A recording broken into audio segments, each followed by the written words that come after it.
নমস্কার, আমি নামুল ভাইয়া। এই মুহূর্তে একেবারে দাঁড়িয়ে রয়েছি বাঁকুড়া জেলার কতুলপুর ব্লকের কতুলপুর মেডিসিনে। আমার ক্যামেরা পার্সনকে বলবো একবার দেখাতে। এখানে দেখতে পাচ্ছেন যে সান রেস্তোরাঁ, সেই সান রেস্তোরাঁর ঠিক নিচেই কিন্তু রয়েছে কতুলপুর মেডিসিন। সেই কতুলপুর মেডিসিনে একেবারে আপনাদের যদি কোনো নার্ভের সমস্যা থাকে, সেই নার্ভের সমস্যা দূরীকরণের জন্য আপনার এলাকায় অর্থাৎ কতুলপুর ব্লকে এবার কিন্তু উপস্থিত হয়ে গেছেন প্রতি মাসের দ্বিতীয় বৃহস্পতিবার এবং চতুর্থ বৃহস্পতিবারে কিন্তু পাবেন ডাক্তারবাবুকে। ডাক্তারবাবু হচ্ছেন ডিএম নিউরো এবং মেডিসিনে গোল্ড মেডেলিস্ট। মানে সেই ডাক্তারবাবুর নাম কি? ডাক্তার দিব্যায়ানাম সাহু। তার চেম্বার সহ সেই ডাক্তারবাবুর সঙ্গে আমরা কথা বলবো। একেবারে আমরা কিন্তু সরাসরি দেখাচ্ছি কতুলপুর মেডিসিন হাউস। সেই কতুলপুর মেডিসিন হাউসেই কিন্তু ডাক্তারবাবু, যেই ডাক্তারবাবুর কথা আমরা বলছিলাম, এই যে দেখতে পাচ্ছেন এখানে কতুলপুর মেডিসিন কেমিস্ট অ্যান্ড ডাগিস্ট। এখানে কিন্তু প্রতি মাসের প্রতি দ্বিতীয় বৃহস্পতিবার এবং চতুর্থ বৃহস্পতিবারে আপনারা ডাক্তারবাবুকে পাবেন। আপনার যদি কোনো নার্ভের সমস্যা থাকে তাহলে অবশ্যই কিন্তু যোগাযোগ করবেন কতুলপুর মেডিসিন হাউসে। তাদের তরফ থেকে নাম লেখানোর ব্যবস্থা রয়েছে, আপনারা নাম লেখাতে পারেন। এবং আমরা বলছিলাম একটু আগেই যে সরাসরি একেবারে ডাক্তারবাবুর সঙ্গে আমরা কিন্তু কথোপকথন চালিয়ে যাব ঘাটাল টাইম নিউজের মাধ্যমে। একেবারেই আমরা দেখাবো।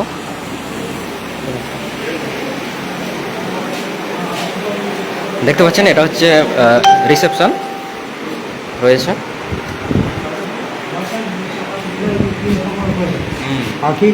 এখানে রয়েছে পেশেন্ট, আপনারা দেখতে পাচ্ছেন সরাসরি।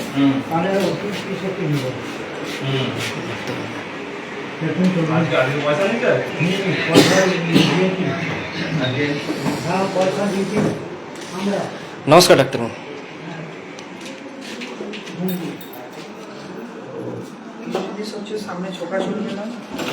দেখতে পাচ্ছেন এই মুহূর্তে চিকিৎসা চলছে। সত্যি কথাই বলবো, টাইম কনজিউমিং। ইলেকট্রোলিসিস মানে হচ্ছে যে 25 হার্টিবাটা পিছন দিকে সরে গেছে। তো আমি এটা কোমরের এমআরআই করতে বলেছি। আপনার যেখানে সুবিধা মতো, যেখানে ভালো লাগবে সেখান থেকে করাতে হবে। এটা নাকের স্প্রে দিচ্ছি, ক্যালসিট্রিন স্প্রে দিচ্ছি, ওতে অনেকটাই ব্যথাটা কমে গেছে। এবার ব্যথা কমানোর অনেক মডালিটিস আছে। আমি একটা ফর্মে যাচ্ছি, বাকি ফর্ম অনেক আছে। তো কোনটাতে আপনি কাজ করবেন সেটা আমি প্রথম দিন তো বলতে পারবো না। প্রথমবার দেখাতে আসছি, আস্তে আস্তে উইথ টাইম নিউরো স্পেসিফিকলি বলতে পারবো কোনটাতে ভালো কাজ করবে।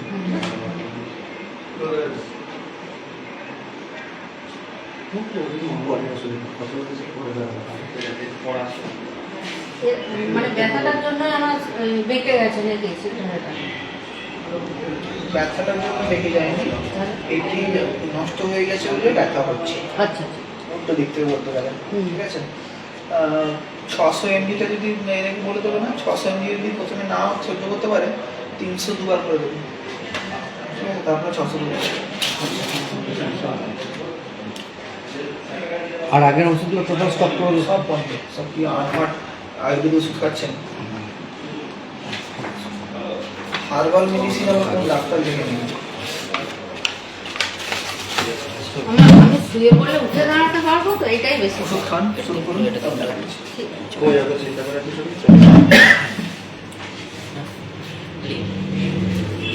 নমস্কার, আমরা কিন্তু কথা দিয়েছিলাম ঘাটাল টাইম নিউজের পক্ষ থেকে যে ডাক্তারবাবুর সঙ্গে আমরা কিন্তু কথা বলবো। সরাসরি দেখতে পাচ্ছেন ঘাটাল টাইম নিউজ। এই যে আপনি ডিএম নিউরো থেকে একেবারে কিন্তু মেডিসিনে গোল্ড, এই যে নিউরো ব্যাপারটা যদি একটু জনসাধারণের মধ্যে সচেতনতা বৃদ্ধির জন্য বলো, কীভাবে এই রোগটা উৎপত্তি হয়? ফার্স্ট অফ অল আমি ডক্টর দিব্যায়না, আমি বাঙ্গুর থেকে, বাঙ্গুর হচ্ছে পার্ট অফ এসএসকেএম, এখান থেকে নিউরোলজি পার্সু করেছি, 2020 সালে পাস করেছি। তো নিউরোলজি পার্ট অফ হচ্ছে মেডিসিন। নিউরোলজি যেটা ডিল করে, যেটা হচ্ছে আমাদের সেন্ট্রাল নার্ভাস সিস্টেম আর পেরিফেরাল নার্ভাস সিস্টেম। তো সেন্ট্রাল নার্ভাস সিস্টেম মানে কি? মানে হচ্ছে ব্রেন আর স্পাইনাল কর্ড, ব্রেন আর স্পাইনাল কর্ড যেটা, ঠিক আছে, ব্রেনের পিছনে দিয়ে পাস করে। আর দূরের দিকটাকে আমরা পেরিফেরাল নার্ভাস সিস্টেম বলি জেনারেলি, ওভারঅল। তো তো এখন আজকের দিনে দাঁড়িয়ে আপনারা শুনবেন যে কারোর লিভার নষ্ট হয়ে গেছে, লিভার ট্রান্সপ্লান্ট করা যায়, লাং ট্রান্সপ্লান্ট করা যায়, হার্ট ট্রান্সপ্লান্টেশন হচ্ছে, কর্নিয়া ট্রান্সপ্লান্টেশন হচ্ছে। তো মোর অন দিস হেয়ার ট্রান্সপ্লান্টের অনেক ছোটো কথাবার্তা কিন্তু কারোর শোনেননি কখনো ব্রেন ট্রান্সপ্লান্ট হয়েছে। এবং আমার বিশ্বাস যে আজ অবধি আইজ্যাক নিউটন বা আইনস্টাইন একজনই হয়েছে। তাহলে অবভিয়াসলি আমাদের প্রত্যেকের ব্রেনের সাইজ সমান, ওরও যা ব্রেনের সাইজ আমারও ব্রেনের সাইজ, আর তোমার ব্রেনের সাইজ প্রত্যেকেরই সমান। তো এটা হচ্ছে ব্রেনের ইনজুরি যেটা থাকে মেন অফ টাইম, যেটা বেসিক্যালি যে ব্রেন ইনজুরি যেগুলো বা ব্রেন ইনসাল্ট যেগুলো, তাতে যে ড্যামেজটা হয় তাতে টাইমটা খুব হচ্ছে ভাইটাল টাইম, এবং টাইমটা খুব ভাইটাল। আর এমনি ব্রেন প্রচণ্ড ভালনারেবল যে কোনো ইনজুরিতে। একটা যদি ফল করলেও একটা ছোটো রক্ত নালী বন্ধ হয়ে গেল, একটা রক্ত নালী ফেটে গেল, তো স্ট্রোক থেকে শুরু করে এবং ডিমাইলিনেশন, ডিজেনারেটিভ ডিজিজ। তো ব্রেন রিজেনারেট করা যায় না, কারণ কখনো ব্রেন রিজেনারেট করা যায় না। ওষুধ খাইয়ে কাউকে তুমি আইকিউ 40 থেকে 100 বানিয়ে তুলতে পারবে না, আর অবভিয়াসলি ব্রেন ট্রান্সপ্লান্টও করা যায় না। তো জেনারেলি নিউরোলজির কতগুলো পার্ট থাকে আমি ওভারঅল বলছি। একটা হচ্ছে স্ট্রোক, যেখানে আমরা স্ট্রোকের সঙ্গে ডিল করি, প্যারালিসিস যেটা আপনারা বলেন। একটা হচ্ছে ডেমেনসিয়া, ডেমেনসিয়া মানে ভুলে যাওয়ার সমস্যা বা মেমোরি লস, ঠিক আছে। এবার সেগুলো টাইপের, এবার ডেমেনসিয়ার অনেক টাইপ আছে, অন্য ধরনের টাইপ আছে, তো সব কিছুরই টাইপ আছে। এপিলেপসি বলতে হচ্ছে মিল্কি রোগ, ঠিক আছে। অসুখগুলো হয় ডায়াবেটিস বা এ থেকে পেরিফেরাল নিউরোপ্যাথি বলে, এখানে চুলের নার্ভগুলো নষ্ট হয়ে যায়, ঠিক আছে। আর কিছুদিন আগে আপনারা হয়তো শুনেছেন জিবি সিনড্রোম বলে একটা অসুখ, জিবি সিনড্রোম বলে একটা অসুখ খুবই প্রিডমিনেন্টলি হয়েছিল। তো জিবি সিনড্রোম এটা প্রাইমারিলি খুবই সিম্পল অসুখ। জেনারেলি যে কোনো জ্বর, সর্দি, কাশি ভ্যাকসিনেশনের 14-15 দিন পর থেকে যে কারণেই হতে পারে, ঠিক আছে। কোভিডের টাইমে প্রচুর জিবি সিনড্রোম হতো। জিবি সিনড্রোম মানেই যে খারাপ তা নয়, 95% জিবি স্পন্টানিয়াস রিকভার করে, 5%-এর যে ক্ষেত্রে আমরা ট্রিটমেন্ট লাগে। তেমনি মুভমেন্ট ডিসঅর্ডার, দেখবেন যে অনেকের আর একটা পার্ট হচ্ছে নিউরোলজি, মুভমেন্ট ডিসঅর্ডার। দেখবেন যে অনেক সময় চোখে কথা বলতে বলতে কারোর হাত বেঁকে যাচ্ছে, কারোর হাত নাড়িয়ে যাচ্ছে, তো এগুলো মুভমেন্ট ডিসঅর্ডারের মধ্যেও পড়ে। বা পার্কিনসনিজম একটা অসুখ, যেটাতে মানুষ স্লো হয়ে যায় এবং হাত কাঁপে, প্রচণ্ড হাত কাঁপে, ঠিক আছে। তারপরে নিউরোপ্যাথি, মায়োপ্যাথি, এগুলো বোঝানো ডিফিকাল্ট, কিন্তু নিউরোপ্যাথি, মায়োপ্যাথি বলতে হচ্ছে পেরিফেরাল নার্ভ নষ্ট হয়ে যাওয়া, মাসেল নষ্ট হয়ে যাওয়া। দেখবেন যে অনেক কম বয়সী ছেলেরা আজকাল শুনতে পান, টিভিতেও দেখতে পান যে আজকে শাহরুখ খান 1 কোটি টাকা দিয়েছে, 2 কোটি টাকা দিয়েছে, একটা বাচ্চা ছেলে এসে। সো ওগুলো সমস্ত সিএমটি বা ডিএমডি ওই ধরনের অসুখের পক্ষে, যেখানে কনজেনিটালি মাসেলগুলো নষ্ট হতে থাকে আর কি। আপনি দাঁড়ালে এখানেও দেখতে পাবেন মানে মায়োপ্যাথির প্রচুর পেশেন্ট আছে। তো এই ধরনের অসুখগুলো মেন প্রবলেম হচ্ছে অসুখটা আইদার ডিজেনারেটিভ অথবা ডিমাইলিনেটিভ। মানে ডিমাইলিনেশন মানে হচ্ছে নার্ভের কভারিং নষ্ট হয়ে যাওয়া, আর ডিজেনারেটিভ মানে হচ্ছে নার্ভের যে প্রপার ফাংশনিং নষ্ট হয়ে যাওয়া। তো সব ক্ষেত্রেই নার্ভটা ড্যামেজ হয়। তো এই ক্ষেত্রে আমাদের করার জায়গাটা খুব সিম্পল। যদি আমরা পেশেন্ট খুব আর্লি স্টেজে আসে, তাহলে আমরা চেষ্টা করি অসুখটাকে আটকানো। রিভার্ট ব্যাক করতে পারবো কি পারবো না সেটা আমিও জানি না, কেউই জানে না, ঠিক আছে। তো কিন্তু আমরা চেষ্টা করি যদি টাইমলি ডায়াগনোসিস করতে পারি, কিন্তু টাইমলি ডায়াগনোসিস হয় না এই জন্যই কারণ সাইকিয়াট্রি, অর্থোপেডিক্স এই ধরনের পেশেন্টগুলোকে নিয়ে ডিল করে গেছে সার্জনরা। তো তারপরে neuro epilepsy, proper drug choosing, proper adherence, এই জিনিস বোঝানো, অ্যাওয়ারনেস ক্রিয়েট করা, এইগুলো ওনাদের পার্ট থাকে না, ঠিক আছে। একটা সাইকিয়াট্রি অবভিয়াসলি আমি খুবই এগেনস্ট আগে, মানে যে কোনো এর যে neuro psychiatry, there is nothing call neuro psychiatry আজ থেকে 10 বছর আগে নিউয়ান্সে ছিল। Psychiatry is simple disease. Psychiatry মানে হচ্ছে মেন্টাল ইলনেস। আপনারাও জানেন যে সাইকিয়াট্রি মানে হচ্ছে মেন্টাল ইলনেসের বা অ্যাডিকশান হোক, তার কোনো প্রবলেম হোক, অ্যাডিকশানের প্রবলেম হোক, ঠিক আছে, যাই হোক, সিজোফ্রেনিয়া থেকে শুরু করে যাই হোক, সেগুলো আমাদের ডোমেন না। আমাদের ডোমেন হচ্ছে নিউরোলজির এই ডোমেনের মধ্যে এত লোক ঢুকে পড়ার জন্য কি হচ্ছে, আমাদের অসুখটা আমরা ঠিকঠাক টাইম পাচ্ছি না, দেরি করে পাওয়া হচ্ছে। তাতে ট্রিটমেন্টেরও যেমন হ্যাম্পার, ট্রিটমেন্টটাও যেমন প্রপার হচ্ছে না, পেশেন্ট খরচা করেও পেশেন্ট খুশি হচ্ছে না। আর আরেকটা কথা যে পেশেন্ট অনেক সময় ভাবে যে সিটি করে নিলাম, এমআরআই করে নিলাম, তো পেশেন্ট ভালো হয়ে গেলাম। সিটি এমআরআই এগুলো আমি বলতে চাইছি এগুলো ডায়াগনস্টিক টুল, মানে ডায়াগনস্টিক নির্ণয়টা just করেছে। নির্ণয় করার জন্য, হলো হলো না হলো হলো, সেটা কিন্তু চিকিৎসার পার্ট না, সেটা ডায়াগনোসিস টুল একটা, মানে আমাকে হেল্প করছে যে এটা এই ডায়াগনোস হতে পারে। আর আপনাদের প্রত্যেকের জন্য বলে রাখার জন্য যেটা হচ্ছে স্ট্রোক, আমি স্ট্রোকের লক্ষণগুলো বলে দিচ্ছি, যেটা খুব প্রাইমারিলি সমস্ত জায়গায় ঘরে ঘরে হচ্ছে আজকাল। স্ট্রোক মানে হচ্ছে ব্রেনে রক্তক্ষরণ হওয়া বা ব্রেনে রক্ত নালী বন্ধ হওয়া, বা কোনো জায়গা থেকে যদি ক্লট ছিটকে গিয়েও কার্ডিওএম্বলিক স্ট্রোকও হয়, ঠিক আছে, রক্ত স্ট্রোকের টাইপ যেগুলো হচ্ছে। তো একটা মুখ ডেকে যাওয়া, সামান্য কথা জড়িয়ে যাওয়া, একটা যদি খিঁচুনিও হওয়া, ডান হাত ডান পা বা বাঁ হাত বাঁ পা কোনো দিক পড়ে যাওয়া, এটা খুব আর্লিয়েস্ট ম্যানিফেস্টেশন, খেতে গিলতে না পারা, এগুলো খুব আর্লিয়েস্ট ম্যানিফেস্টেশন অফ স্ট্রোক। এই সময় পেশেন্টটাকে ধরতে হবে, কারণ স্ট্রোকে একবার টাইমটা যদি নষ্ট হয়ে যায় তখন আমরা কিন্তু থ্রম্বোলিসিস থেকে শুরু করে রক্ত পাতলা করা থেকে শুরু করে ওইগুলো আর তারপরে আর পার্ট থাকে না পুরো। তো সেক্ষেত্রে এটা খুব ইম্পর্টেন্ট যে টাইমলি ডায়াগনোসিস এবং টাইমলি রেফারেল। যেমন হচ্ছে স্ট্রোকের এসএসকেএম এখন টেলিহাব হয়ে খুলে গেছে, মানে আপনার যদি পেশেন্ট এখানেও হয়, পেশেন্ট যদি টেলিহাবে কথা বলে এসএসকেএমের সাথে, তাহলে ওনারা বলে দেবেন যদি পেশেন্ট দরকার থাকে। তো একটাই প্রবলেম যে সব জায়গায় এমআরআই ফেসিলিটি নেই, সমস্ত মেডিকেল কলেজ ফলেজে মানে এমআরআই ফেসিলিটি এখনও আসেনি। তো সিটি স্ক্যান থেকে অ্যাটলিস্ট হেল্প করে দেবে যে এটা স্ক্যানিং এমআরআই জীবনে পার্থক্য করে দেবে, কিন্তু কত বড় হয়তো এক্স্যাক্টলি বুঝতে পারবে না, বা লার্জ ভেসেল না স্মল ভেসেল বোঝা যাবে না, কিন্তু এতে অনেকটাই হেল্পফুল হবে for the patient, because patient timely থ্রম্বোলিসিসটা পেলে পেশেন্টের কিন্তু প্যারালিসিসটা রিভার্ট ব্যাক করে যাবে, মানে আমার যে ডান হাত বা ডান ফুট পড়ে গেছে বা কথা বলতে পারছি না, রিভার্ট ব্যাক করে যায়। তো এইটা একটা বড় ব্যাপার। আচ্ছা, এইরকম হয়তো ধরুন হঠাৎ কোনো শক লাগলো জীবনের যে কোনো একটা মোড়ে, তার কিন্তু শক লাগলো, সেখান থেকে কি এই না? হ্যাঁ স্যার বলুন। কনজেনিটাল বা জেনেটিক ডিসঅর্ডার যেগুলো, সেগুলো অনেক কম্পাউন্ডস থেকে আসতে পারে। তো কিছু কিছু আরেকটা জিনিস থাকে যে জেনেটিক অ্যান্টিসিপেশন, মানে জেনেটিক অসুখগুলো যেগুলো নিউরোলজিতে থাকে, সেগুলো ওই হান্টিংটনস বা মাইটোটিক ডিস্ট্রফি যেগুলো থাকে জেনারেলি, ওগুলো বংশ পরম্পরায় আসে। আর যেটা মেইন প্রবলেম হয় সেটা হচ্ছে একটা জেনারেশন থেকে পরের জেনারেশনে ওই ডিজিজ অনসেটটা আরও এগিয়ে আসে, এটাকে অ্যান্টিসিপেশন বলা হয়। আর যেগুলো সেনাইল, যেমন ডেমেনসিয়া বা এই ধরনের পার্টগুলো, এগুলো সময়ের সঙ্গে সঙ্গেই আসে, মানে বয়সের। কিন্তু আজকের দিনে দাঁড়িয়ে যেমন যেহেতু আমরা এক সময় ম্যাক্সিমাম লোক আমাদের এখানে ইন্ডিয়াতে ইনফেকশনে মারা যেত, আজকে সেখানে লাইফস্টাইল চেঞ্জের জন্য লোকেদের বয়সের ঊর্ধ্বসীমা বাড়ছে, সেই জন্য স্ট্রোক বা হার্ট অ্যাটাকের যে এটাও বাড়ছে, ইনসিডেন্স রেট বা প্রিভালেন্স রেট যেটা বলেন, ঠিক আছে, বাড়ছে। তার একটা রিজন হচ্ছে যে আমরা উন্নত হচ্ছি। কারণ হচ্ছে যে আপনি যদি আজকে বিদেশে যান, সেখানে দেখবেন যে ম্যাক্সিমাম লোকের ক্যান্সার অথবা স্ট্রোক অত ভালোটাকে মারা যায়। কারণ মানে কি, যে তাদের ইনফেকশন ওই পার্টগুলো রুল আউট হয়ে গেছে, তারা আমরা third world country still now এখন we are third world country, কিন্তু উইদিন ফিউ ইয়ার্স আমরা থার্ড ওয়ার্ল্ড কান্ট্রি হিসেবে গণ্য হবো না। তো মেন ব্যাপারটা হচ্ছে যে আমাদের যে যত বয়সের ঊর্ধ্বসীমা বাড়ছে, আমাদের অসুখের যে পোর্টফোলিওটাও চেঞ্জ হয়ে যাচ্ছে। তো এটা একটা ব্যাপার, এই জন্য স্ট্রোক বা হার্ট অ্যাটাক বা ক্যান্সার এগুলো আস্তে আস্তে দিন দিন আরও বেশি বাড়ছে।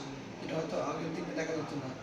আগের দিনে লোকেরা কলেরা মারা যেত, আগের দিনে লোকেরা টিবিতে মারা যেত, কিন্তু আজকে আপনি গ্রামেগঞ্জে প্রত্যেকেই বাড়িতে শুনতে পাবেন যে লোক স্ট্রোক, হার্ট অ্যাটাক, ক্যান্সারে এই ধরনের অসুখে, যেগুলো ক্রনিক ইলনেস যেগুলো বয়সের সঙ্গে সঙ্গে আসে, সেগুলোতে হয়।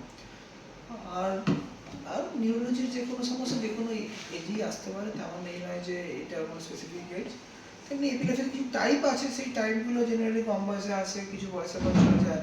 মাইগ্রেন একটা চাইল্ড বিয়ারিং এজ গ্রুপে থাকে, জেনারেলি মেনোপজে পর মাইগ্রেন চলে যায়। কতুলপুরে আপনি কত বছর চিকিৎসা করছেন? মোরলেস এক বছর হতে, 1 বছর 2-3 মাস মতো।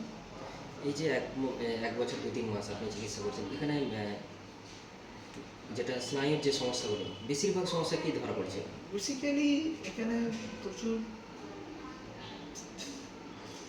এক্স্যাক্টলি বলা উচিত নয়, যেটা হচ্ছে পেশেন্টের প্রবলেম নয়, পেশেন্ট হয়তো যেখানে দেখাচ্ছে সেখানে প্রপার গাইডেন্সের একটা অভাব আছে, তার জন্য পেশেন্ট এদিক ওদিক ছুটে বেড়াচ্ছে। মেন প্রবলেমটা মানে আপনাকে যদি কেউ গাইড না করে, আপনি যে কাজটা করছেন, যদি আপনার মাথার উপরে একটা ছাদ না থাকে, আপনি এপাশ থেকে ওপাশ হতে থাকবেন। তো এইটার একটা বড় সমস্যা। আর আমার মনে হয় ডায়াগনস্টিক টুলগুলো অতটা উন্নত মানের না যে মানুষকে হেল্প করতে পারে। তো আমাদের নিউরোলজিতে খুব কম ডায়াগনস্টিক টুল, কিন্তু সেগুলো খুব ডেডিকেটেড হয়, অনেক স্পেসিফিক, অনেক অনেক কিছু। মানে আমাদের একটা নিউরো ইলেকট্রোফিজিওলজি টেস্ট, আর সেখান থেকে একটা ফোনও বেজে ওঠে, সে ফোনটারও আর্টিফ্যাক্ট নিয়ে নেবে। তাহলে সেইভাবে মেশিনগুলো আমাদের সেই ঘরগুলো তৈরি করতে হয়। এমআরআই তৈরি করা মানে হচ্ছে কপার সিলিং প্রপার চাই। তো এই জিনিসগুলো এখানে ল্যাক করছে, ফলে হয়তো সেই জন্য হয়তো যে গাইডেন্স দেবেন ডাক্তারবাবুরা, সেখানে হয়তো তাদের একটুখানি ড্রপ আউট বা থেকে যাচ্ছে। তো সেটা আমি বলবো না যে কারণ নলেজ কম বেশি, আমার মনে হয় যে আরও ডায়াগনস্টিক এই পার্টগুলো যদি ভালো হয়, আর পেশেন্টরাও খুব খামখেয়ালি পানা কারোর কাছে একজনের কাছে স্টিক করে না। আমি প্রত্যেককে এই কথাটা বলি, একজনকে স্টিক করুন, অনেক সময় দিন। উনি নাম একবার দেখালাম, আবার একজনকে ছুটলাম, তো এইটা খামখেয়ালি পানা। মানে আজকে আপনি একটা কোম্পানিতে কাজ করছেন, আপনি দুদিন খুশি হলেন, আবার কোম্পানি চলে গেলেন, তো কখনোই খুশি হবেন না। তো এই জিনিসগুলো আমার মনে হয়, আর অ্যাওয়ারনেস ডেভেলপমেন্টের প্রোগ্রাম চাই এখানে। মানে অ্যাওয়ারনেস খুবই কম, খুবই কম। এই যে 1 বছর 3 মাস কত পেশেন্ট এরকম হয়েছে যে কিছুটা মানে রিকভার করেছে বা একেবারে সম্পূর্ণ সুস্থ হয়েছে এরকম? আমি কাইন্ড অফ যে হয়তো বলবো যে এটা আমার পক্ষে বলা উচিত তো নয় যে আমার কত পেশেন্ট ভালো হচ্ছে, সেটা আপনি বাইরে থেকেই শুনতে পাবেন যে কত পেশেন্ট ভালো হচ্ছে বা পেশেন্টের কাছ থেকে। তো probably I think it's satisfactory, মানে মোর দ্যান স্যাটিসফ্যাক্টরি, মানে I am more than happy. আমি মিনিমাম না হলেও এখানে 1000-1500 পেশেন্ট প্রায় দেখা হয়ে গেছে। তো 80 থেকে 90% পেশেন্ট যদি আমি খুশি করতে পারি, তাহলে অবভিয়াসলি আই এম হ্যাপি। ঠিক আছে। এই যে স্নায়ুতন্ত্রের যেসব সমস্যাগুলি হয় তার জন্যই আপনি কিন্তু কতুলপুর মেডিসিনে আছেন, এগুলো কমিয়ে আনা যাবে কীভাবে? মানে প্রাকৃতিক কোনো উপায় আছে কি?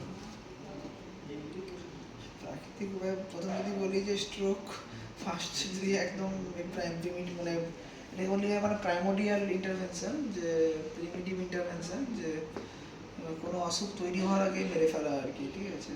তো আমার মনে হয় আজকের দিনে দাঁড়িয়ে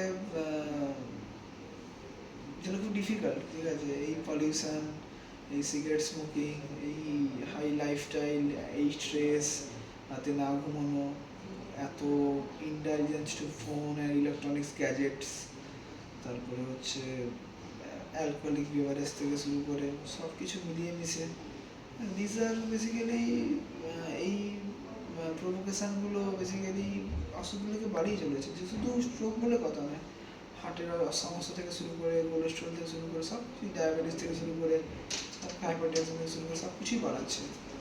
তো এই পার্ট হচ্ছে আপনাদেরকে টেক কেয়ার করতে হবে। আমি বলবো যে cigarette smoking and stress and alcohol, এই সমস্ত, এবং হচ্ছে হেভি জাঙ্ক ফুড, ঠিক আছে, high calorie food, Atkins diet. আপনারা প্রত্যেকে ফোনে সার্চ করবেন what is Atkins diet, ATKINS।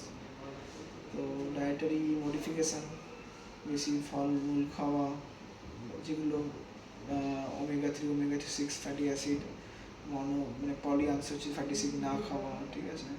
সকালে আজকাল ব্রাউন রাইস, আমি বললেও আপনি খাবেন না, খেতে খুব বাজে। ব্রাউন ব্রেড আপনি খাবেন না, আপনি নর্মাল ব্রেডই খেতে পছন্দ করবেন।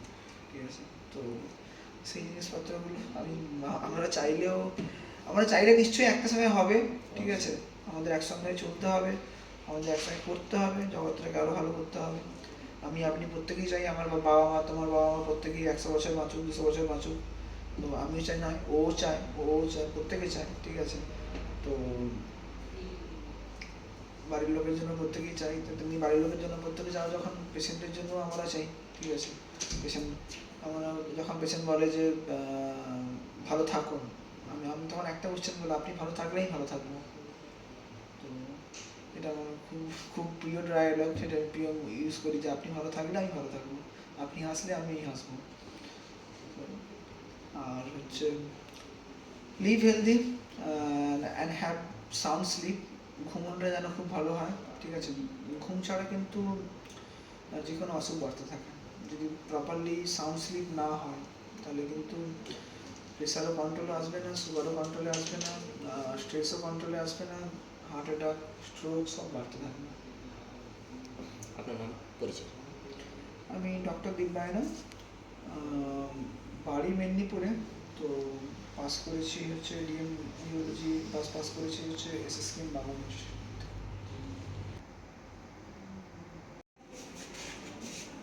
চোখটা এই করবেন, ব্লাড করে দেবেন। বলুন। এটা হচ্ছে এক ধরনের আমরা এপিলেপটিক এনকেফেলোপ্যাথি ডিসঅর্ডারের মধ্যে বলি, এটাকে লেনক্স ক্যাস্টার সিনড্রোম বলি। আর এমনিও প্রবাবলি পেশেন্ট হয়তো জন্মের সময় কাঁদেনি, তো একটা সেরিব্রাল পলসির ব্যাকগ্রাউন্ড আছে। তো ইটস ভেরি ডিফিকাল্ট, কারণ হচ্ছে খুব refractory to treatment. So it's a kind of rare disease, sometimes you encounter